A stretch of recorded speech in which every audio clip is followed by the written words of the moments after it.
Well, hello barbecue friends. Tonight is the first time I'm going to be trying my new Char-Broil TRU Infrared 2-burner grill. And I have it in my living room because I didn't want to leave it out on the apartment patio outside. But I'm going to move it outdoors right now. It comes with a handy cover and heavy-duty casters. And I'll take the cover off now so you can see. It's pretty fancy. It's so nice looking. I feel like I could cook with it right in my living room. And because it's infrared, I might later on. But for its maiden voyage, we'll try it outside first.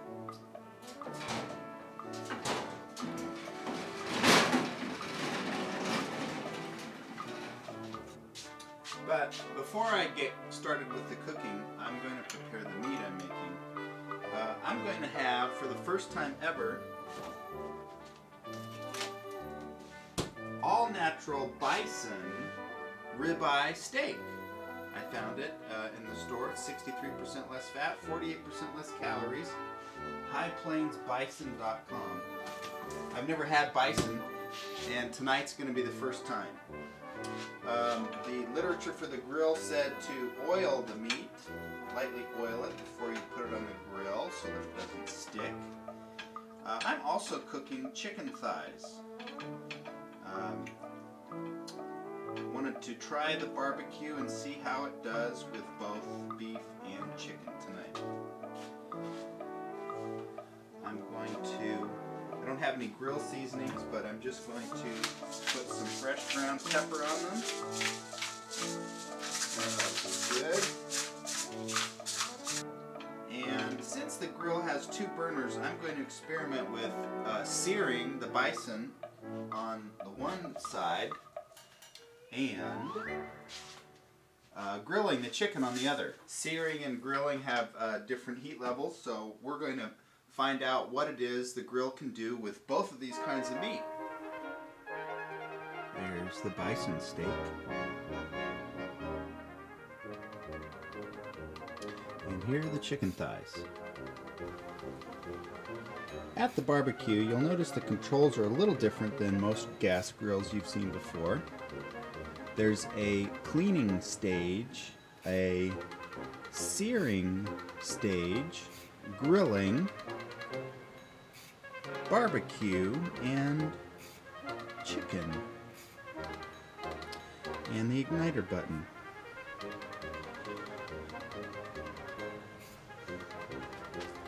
The gas cylinder is inside just like a regular barbecue, and what appears to be different about this one is that underneath the porcelain grills is this pan. This pan is just a concave coated metal dish, but it's actually an infrared generator. And there are the propane jets. And there's a warming rack above underneath the lid. So I'm just going to put this infrared generator back into the burner well. And here, of course, are my implements. My grill brush and my spatula. By the way, when you're cooking beef, it said never to use a fork to pierce it because that lets the flavors out. Just use a spatula. Here are tongs. And here's the dreaded barbecue fork. None of these implements are infrared. They are all regular solar power implements. Putting the grills back on. And I'm going to turn the gas on. You'll notice the green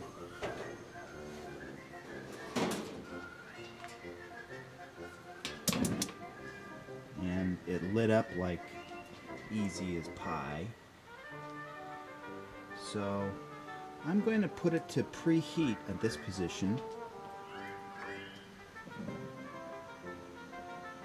on both of them. I'm going to close the lid and I'm going to come back in a minute and we're going to see what the temperature looks like.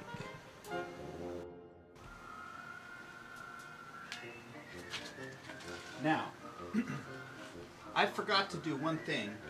I have these mesquite wood chips which needed to go in the infrared generating pan before I started the flames.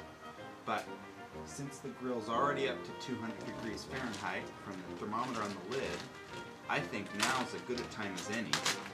So I'm going to put some of these wood chips in.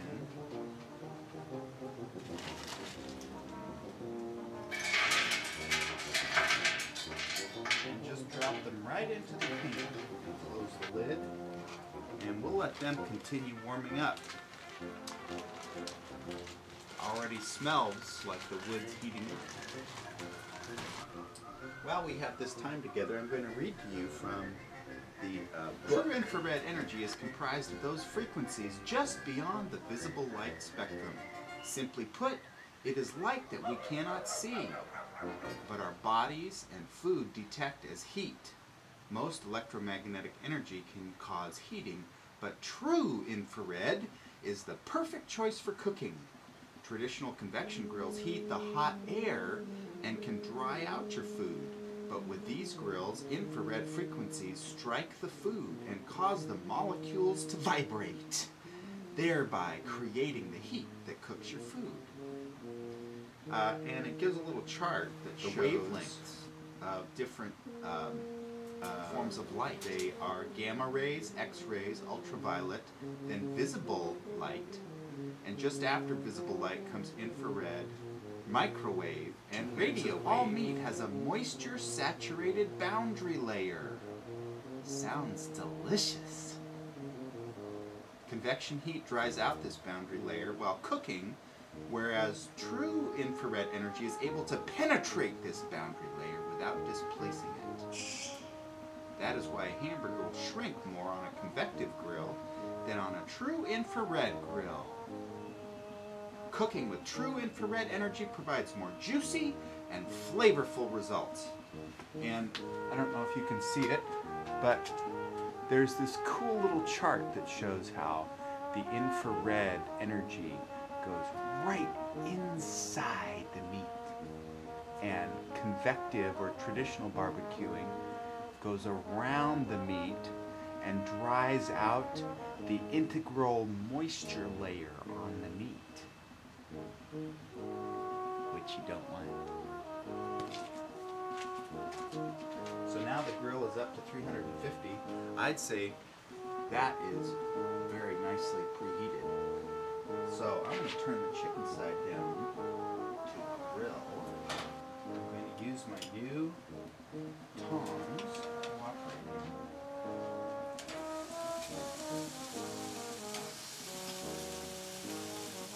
Already, the infrared is cooking the meat. And I'll show you in just a second. Here's the steak.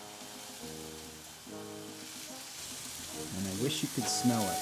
The chicken is being smoked over the mesquite, and the bison is grilling. And the infrared generator is smoking the chips. So we're going to close this and come back in a little while to turn the meat.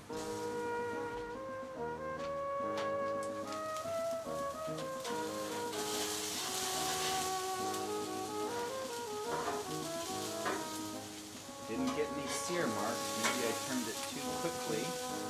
That's all right. There we go.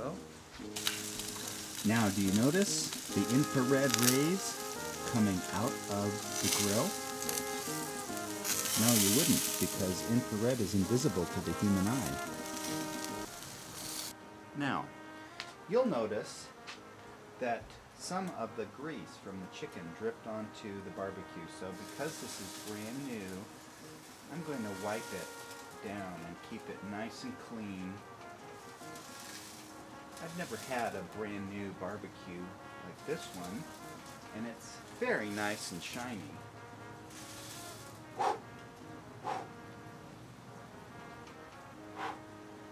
So the grill's reading 375 degrees.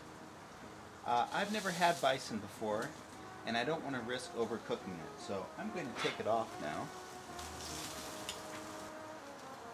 The chicken still needs more cooking time. I can turn off the left side of the grill. Maybe turn up the chicken side a little. And let the chicken continue to cook while the bison steak rests inside for 2 to 3 minutes.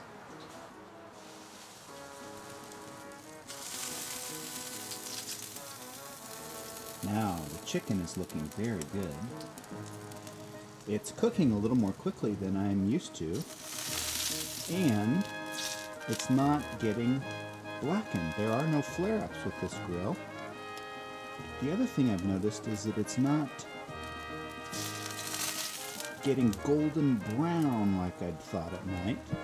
So we're going to let that cook a little bit longer and go inside and see what else is for dinner. I've selected and chopped these onions, and I'm going to pan fry them along with a little baby bok choy.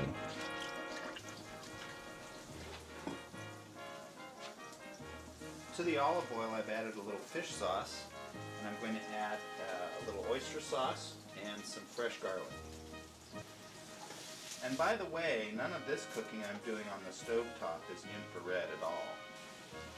And this cooking does not use visible light waves either.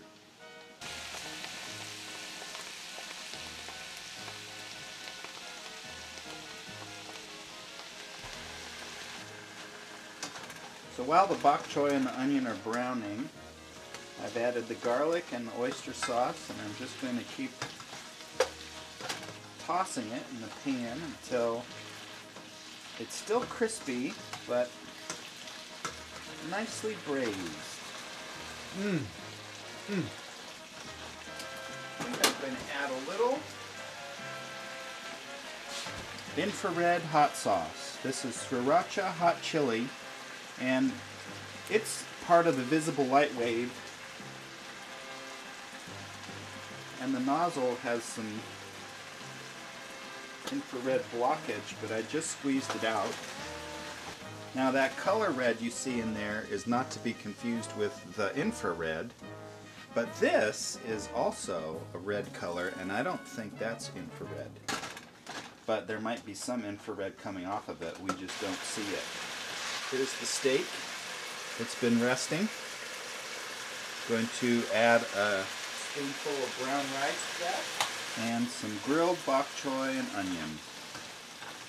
Right there. And now for the taste test of the infrared grilled bison steak.